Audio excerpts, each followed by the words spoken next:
Thank you, Karen Cola. I welcome the Jobs Initiative launched here on Tuesday last. It does, as some commentators have said, put pre-election words into post-election deeds. Indeed, this is exactly what this government is about: action over words. The programme for government contained the commitment to launch a jobs initiative within the first 100 days of government, and I am therefore delighted to see this measure being followed through. As it stands, the overall employment rate is just under 15%, which is slightly down on figures from the previous month. However, that means that there are still under 500,000 people out of work. Given that there are so many unemployed and that the measures here will help kickstart economic activity and generate employment, I am amazed by the negative stance taken by some opposition TDs. Indeed, comments made by people like Deputy Micheál Martin that governments don't create jobs really illustrate Fianna Fáil's continued abysmal contribution to the state's economy, even in opposition. Given that the last government's approach appeared to be governments should kill jobs, the hypocrisy of listening to a man that has helped lead us into our difficult economic situation criticise measures that boost job growth would be laughable if it wasn't so serious. Fundamentally important is the tourism sector, which employs thousands of people around the country. Indeed, in my own garden county of Wicklow, it always has had plenty to offer prospective tourists, from such old and timeless landmarks like Glendalough to new exhibitions currently on in Rusborough House.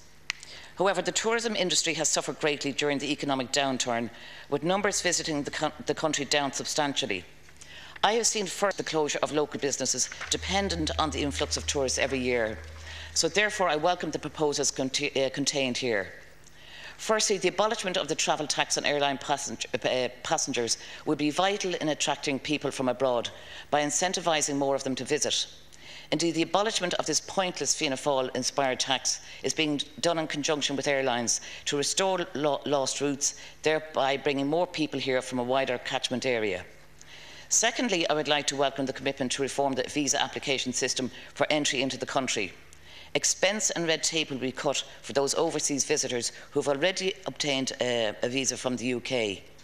This will be of enormous benefit to the tourism industry, especially when our close neighbours in London host the Olympic Games next year. Lastly, I believe that the focused nature of the VAT rate cuts will do much to stimulate the industry. The 4.5% cut from the existing rate will be applicable to restaurants, hotels, cinemas, sporting facilities and a whole host of other venues. There will be a halving of the lower 8.5% rate on employers' PRSI on jobs paying up to €356 per week. So overall, this will hopefully give a boost to tourism numbers that are so desperately needed.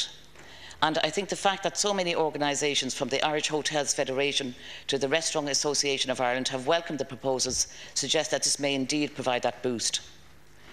Getting people back to work will be directly assisted by investment in public capital projects. Therefore, the additional 60 million funding provided for the Regional and Local Roads Investment Programme is welcomed.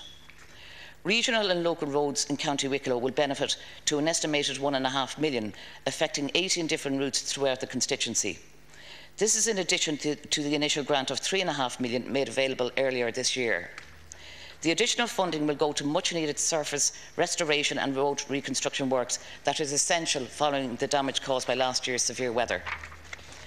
But however important these initiatives are, it is vital that we also focus on our young people so that they too can have a comprehensive education in adequate facilities and that their future will not amount to leaving the country upon graduation.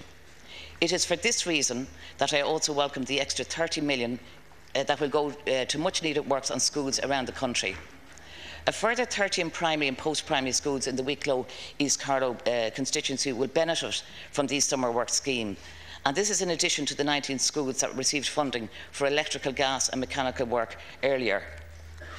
These shovel-ready projects that are now being funded will not be the full and final answer to our educational infrastructural needs, but it is indicative of a government that puts our children at the heart of policy. Furthermore, precisely because these projects are shovel-ready, there will be an immediate jobs boost for those working on them. Given that the construction industry has suffered immensely during this downturn, this is especially welcome. It is not only important to have adequate educational facilities available, but it is also vital that people are able to access the educational opportunities or get the work experience they need for their future careers. The thousands of places that are to be made available in training, work experience and educational opportunities are thus essential. The Jobs Initiative of Ceann Comhairle is therefore to be welcomed and not opposed. The potential benefits are too important for opposition TDs to play politics with. Thank you, Deputy. I acknowledge that it is not going to be a magic bullet for all of the ills of the economy, but it is certainly a beginning and not an insubstantial one. Thank you very much, Deputy.